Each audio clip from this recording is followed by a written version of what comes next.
Saudara, terima kasih Anda masih bersama kami. Saudara, setelah 2 hari mendapatkan perawatan di RSUD Genteng Banyuwangi, pasca melahirkan ibu yang harus ditandu karena jembatan putus akibat banjir, menuju ke fasilitas kesehatan kondisinya berangsung sehat. Bahkan ibu dan bayinya diperbolehkan pulang ke rumah. Di ruang inilah Elis Watin harus menjalani perawatan intensif setelah mengalami pendarahan pasca melahirkan anaknya yang kedua. Selama 2 hari, ibu rumah tangga berusia 25 tahun asal Dusun Sukamade, Kecamatan Pesanggaran, Banyuwangi itu dirawat bersama bayinya. Bahkan karena sudah dinyatakan sehat, Elis Watin dan bayinya sudah diizinkan pulang ke rumahnya Senin sore. Senang mempunyai anak laki-laki. Oh, sebelumnya anaknya perempuan? Iya. Ini yang anak keberapa? Anak kedua. Oh, anak kedua. Terus mungkin bisa diceritakan Mbak kemarin seperti apa perasaan jenengan melahirkan prosesnya? Ya, sedih. Ya gimana Pak? Ya sedih. Pak. Kemarin perjuangannya seperti apa? Bisa ceritakan sedikit? Enggak bisa Pak. Lahir itu pagi ya? Enggak ingat. Oh. Lemas. Iya. Waktu pas digotong-gotong di bawah itu sama kondisi? Nggak ingat ya? Lemas sudah.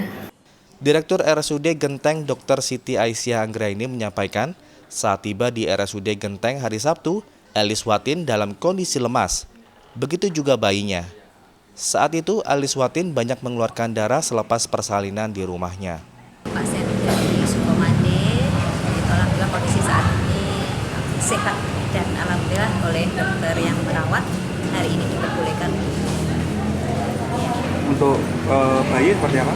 Bayinya juga begitu, bayinya ini luar biasa, beratnya 4 kilo ya, beratnya 4 kilo, alhamdulillah kondisinya juga sehat dan hari ini juga bisa diperbolehkan pulang bersama dengan ibunya.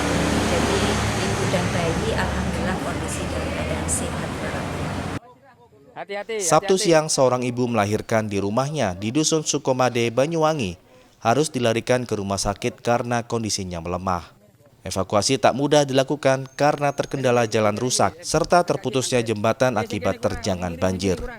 Proses evakuasi berlangsung dramatis, sang ibu dan bayinya terpaksa menggunakan truk, kemudian ditandu oleh warga menggunakan papan kayu, menyeberangi aliran sungai dengan bantuan rakit.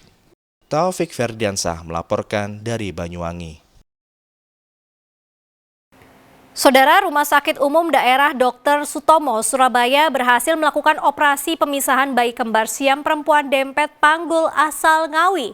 Operasi pemisahan melibatkan 126 tim medis.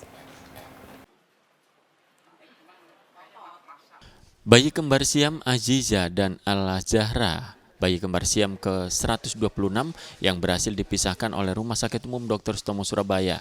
Bayi kembar siam dari pasangan suami istri M. Azizur Rohim dan Irma Ayudia ini menjalani operasi pemisahan pada tanggal 4 November 2024. Setelah 3,5 bulan dirawat di rumah sakit, keduanya dipulangkan ke Ngawi. Menurut Direktur RSUD Dr. Sutomo Surabaya, Cita Rosita Sigit, operasi pemisahan bayi kembar siam asal Ngawi ini memiliki kesulitan tersendiri. Bayi berusia 6 bulan ini dempet panggul dekat dengan tulang belakang yang memiliki banyak syaraf. Dikerahkan sedikitnya 126 dokter dan tim medis lainnya untuk proses operasi pemisahan bayi kembar siam ini. Operasi membutuhkan waktu 18 jam. Dan saya tentu terima kasih kepada seluruh tim dokter, perawat, dan semuanya karena ini multidisiplin. Hari ini alhamdulillah sudah baik dan akan dibawa pulang ke Ngawi.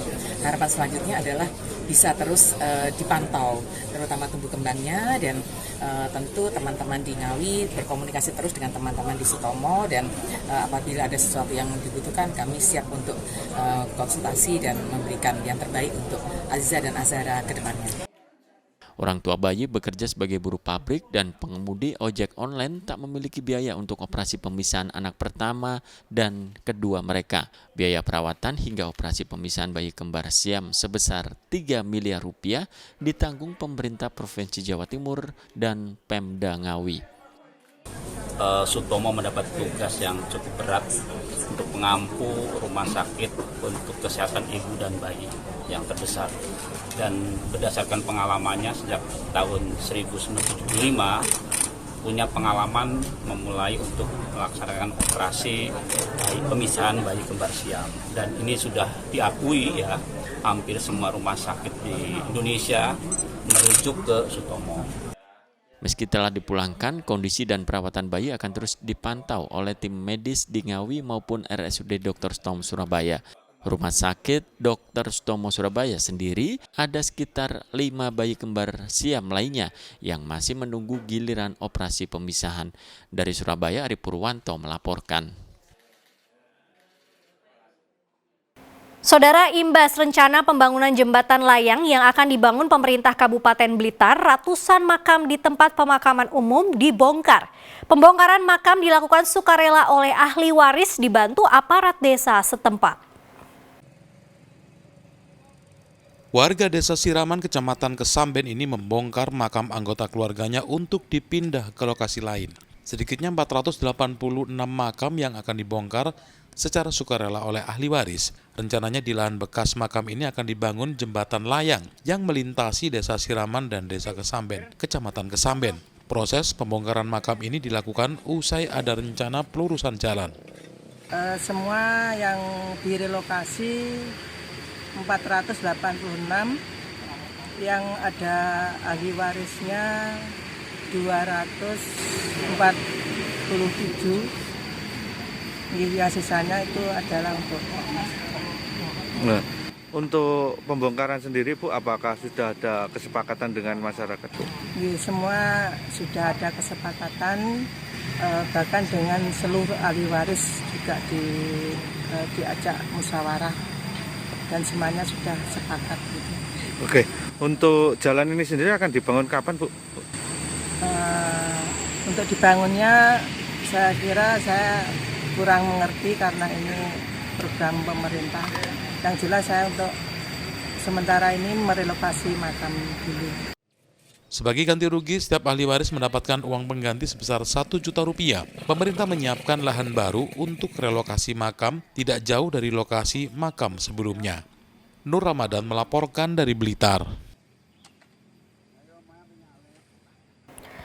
Petugas BPBD Surabaya evakuasi buaya sepanjang 3 meter yang masuk rumah warga.